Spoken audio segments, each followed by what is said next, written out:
Hai YouTubers!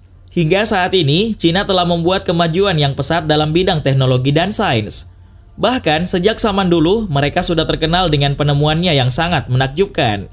Beberapa mega proyek yang saat ini Cina bangun telah menyebabkan pergeseran paradigmatik dalam infrastruktur dan hubungan perdagangan secara global.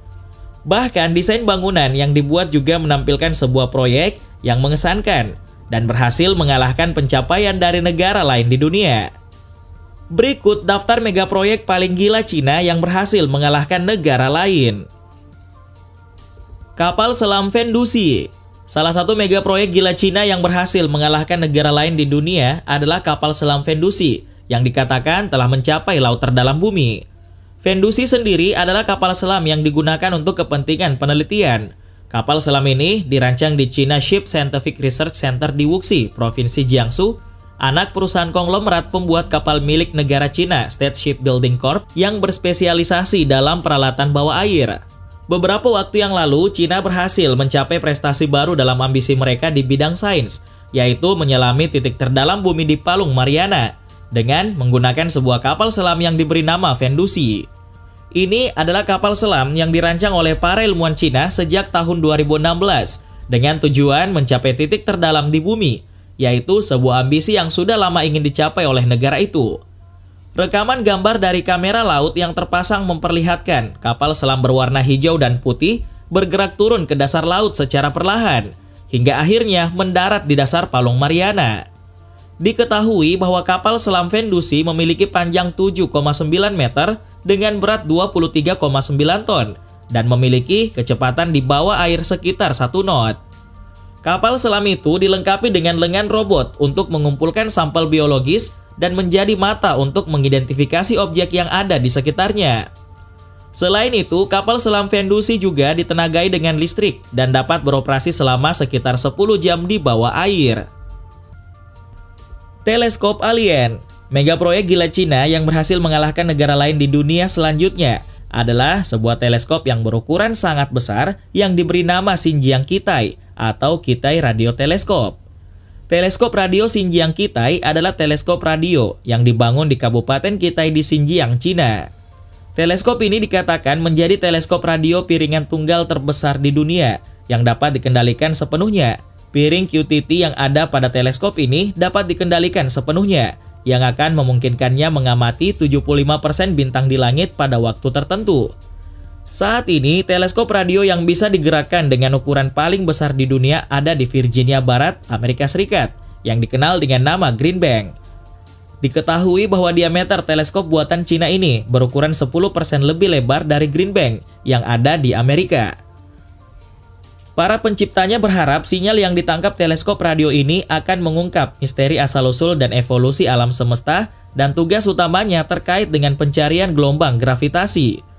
Selain itu, teleskop ini juga akan melakukan survei materi hitam dan memeriksa kemungkinan sinyal dari peradaban di luar bumi. Sebelumnya, Cina juga sudah lebih dulu memiliki teleskop radio terbesar di dunia yang dinamakan 500 meter Aperture Spherical Telescope. Meski demikian, teleskop ini memiliki cakupan beberapa frekuensi yang lebih rendah dibandingkan Xinjiang Kitai. Teleskop ini bisa menangkap beberapa frekuensi yang lebih rendah dari yang mampu ditangani Xinjiang Kitai. Tapi dua teleskop radio besar ini mempunyai kemampuan menangkap frekuensi yang saling tumpang tindih di kisaran 150 MHz dan 3 GHz. Tumpang tindih frekuensi ini memberikan keuntungan karena sinyal yang ditangkap dapat langsung diolah saat itu juga. Stasiun luar angkasa. Mega proyek gila Cina yang berhasil mengalahkan negara lain di dunia selanjutnya adalah stasiun luar angkasa yang dinamakan Tiangong atau Istana Surga. Beberapa waktu yang lalu, Cina telah berhasil mengoperasikan stasiun luar angkasa sendiri yang berada di orbit bumi yang dinamakan sebagai Tiangong. Stasiun antariksa baru ini sukses membuat kagum banyak negara di dunia dan membuat Stasiun International Space Station atau ISS jadi terasa ketinggalan zaman. Misi pertama astronot Cina di stasiun tersebut sudah dilakukan dan mereka sudah pulang ke bumi. Namun, Cina baru saja meluncurkan lagi 3 astronot ke Tiangong dalam misi Shenzhou 13. Terlihat jika para astronot tampak leluasa berada di dalam ruangan dan masing-masing mempunyai tempat tidur yang sangat memadai. Bahkan ada pula ruang kebugaran di stasiun luar angkasa tersebut agar para astronot bisa menjaga kesehatannya. Jika dibandingkan dengan ISS, desain dan fasilitas di Tiangong jauh lebih masa kini. Tempat tidur para astronot misalnya lebih kecil dibandingkan yang ada di Tiangong.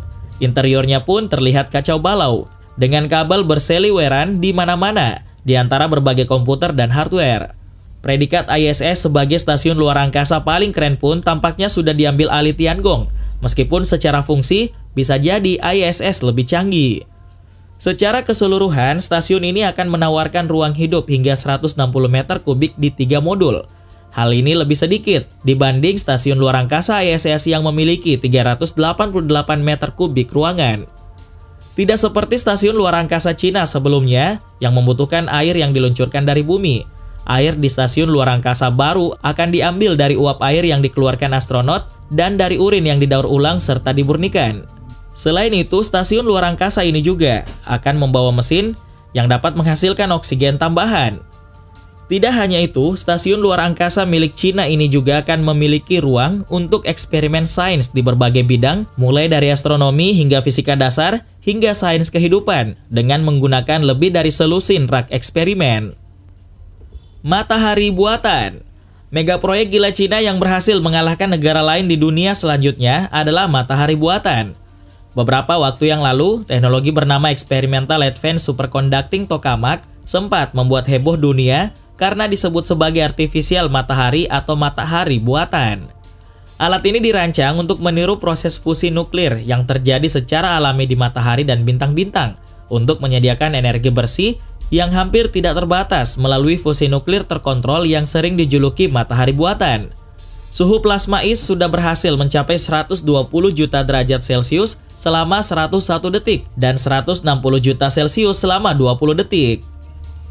Menurut Direktur Departemen Fisika Universitas Sains dan Teknologi Selatan di Shenzhen, ini adalah tonggak pencapaian tujuan menjaga suhu pada tingkat yang stabil untuk waktu yang lama.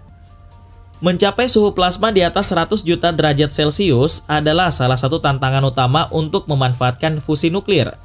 Pada akhir tahun 2020, perangkat Korea Selatan mencapai 100 juta Celcius selama 20 detik. Suhu di inti matahari secara luas diyakini 15 juta Celcius, yang berarti bahwa plasma di inti perangkat akan 7 kali lebih panas dari matahari asli. Energi yang dihasilkan dari fusi nuklir adalah energi yang paling handal dan bersih, dan jika teknologi itu dapat diterapkan secara komersial, maka akan memiliki manfaat ekonomi yang besar. Eksperimen IS adalah bagian dari fasilitas reaktor eksperimental termonuklir internasional, yaitu sebuah proyek sains besar global kedua setelah Stasiun Luar Angkasa Internasional dalam ukuran, dan sedang dibangun bersama oleh Cina, Uni Eropa, India, Jepang, Korea Selatan, Rusia, dan Amerika Serikat. Diketahui bahwa fasilitas matahari buatan ini dikerjakan oleh 400 ilmuwan dan insinyur. Tianhe Project. Mega proyek gila Cina yang berhasil mengalahkan negara lain di dunia selanjutnya adalah Tianhe Project atau disebut juga sebagai Sungai Angkasa. Proyek bernama Tianhe Project atau Sungai Angkasa ini merupakan proyek percobaan hujan buatan terbesar di dunia. Tujuan pembuatan Sungai Angkasa ini adalah untuk mengalihkan uap air berlebih di atas cekungan Sungai Yangtze menuju ke kawasan yang lebih kering di Cina. Para ilmuwan dari Universitas Tsinghua dan Qinghai Cina mengharuskan pembangunan koridor utara buatan ini untuk membawa uap air tersebut.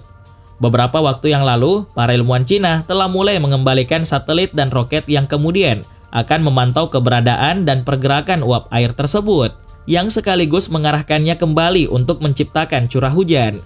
Sebuah laporan mengatakan bahwa 6 satelit yang dikembangkan oleh Shanghai Academy of Spaceflight Technology ini akan memandu pembuatan koridor udara di atas sungai terbesar di Asia itu dan untuk membantu distribusi uap air di udara.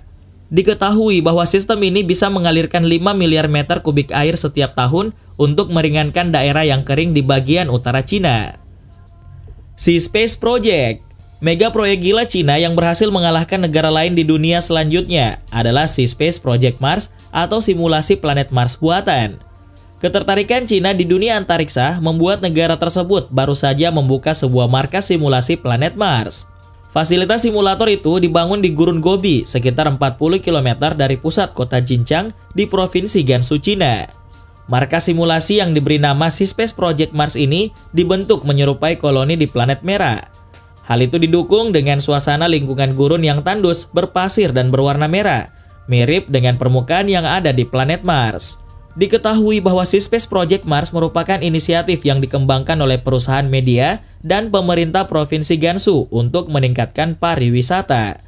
Negara Cina sendiri menargetkan dapat menarik hingga 2 juta turis per tahun ke planet Mars tiruannya ini. Menurut laporan, simulasi planet Mars buatan ini dibuat di area seluas 1/5 lapangan rugby. Selain itu, planet tiruan ini juga memiliki banyak bangunan yang saling terhubung, lengkap dengan rumah kaca dan ruang dekompresi tiruan. Walaupun tujuan utama dibangunnya simulator ini adalah untuk menjadi tempat wisata, namun fasilitas ini juga telah bekerja sama dengan Astronaut Center of China. Tujuan dibangunnya planet tiruan ini adalah mengubah fasilitas tersebut menjadi pusat pelatihan astronot. Tidak hanya itu, fasilitas ini juga diharapkan dapat memberikan inspirasi bagi anak-anak muda di Cina. Bulan buatan Cina. Megaproyek gila Cina yang berhasil mengalahkan negara lain di dunia selanjutnya adalah bulan buatan.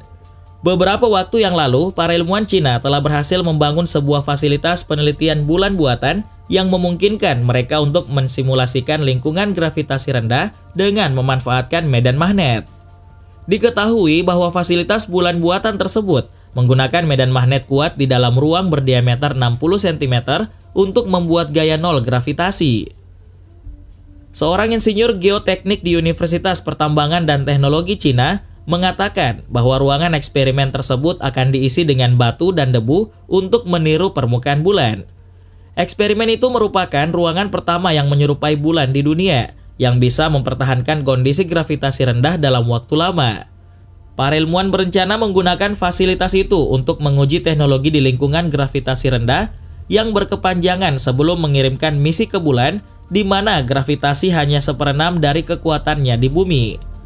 Hal itu memungkinkan mereka untuk mengatasi masalah teknis yang mahal, serta menguji apakah struktur tertentu akan bertahan di permukaan bulan dan menilai kelayakan pemukiman manusia di sana.